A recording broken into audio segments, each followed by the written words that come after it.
C'est aujourd'hui ou jamais que les syndicats doivent faire leurs preuves, attester que la résignation ne prend pas le pas sur la mobilisation pour les retraites.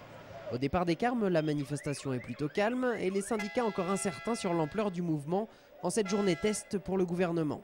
Quand Fillon était ministre, le peuple l'avait fait renvoyer dans les cordes. Aujourd'hui, il est Premier ministre et de la même manière, il faut qu'il retourne chez lui. Le peuple ne veut pas de la réforme des retraites, ne veut pas travailler plus longtemps.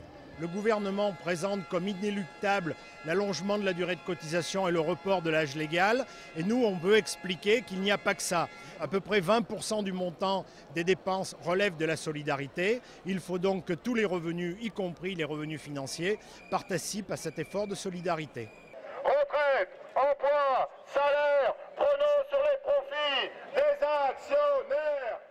En attendant le bouclier de Brennus, les manifestants clermontois dénoncent ainsi le bouclier fiscal. Et ils sont de plus en plus nombreux dans les rues de Clermont. Les salariés du public sont bien sûr dans les rangs largement grossis par ceux du privé. Exemple avec des employés de Michelin ou d'Aubert et Duval, des conditions de travail qui selon eux les usent avant l'âge et même avant 60 ans. Et surtout les salariés qui travaillent derrière les machines, où on veut vraiment leur prolonger leur durée de temps de travail.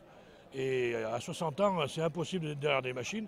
On ne reconnaît pas la pénibilité, on ne veut pas en discuter, et surtout le MEDEF qui ne veut pas en discuter parce qu'il ne veut pas payer. Chez Aubert et Duval, dans les ateliers, le personnel est souvent en 3-8, des conditions de travail avec la chaleur, le bruit, les poussières de métaux lourds, encore de la poussière d'amiante. Il est encore moins question de repousser l'âge de la retraite parce que certaines personnes sont malades dès 50 ans.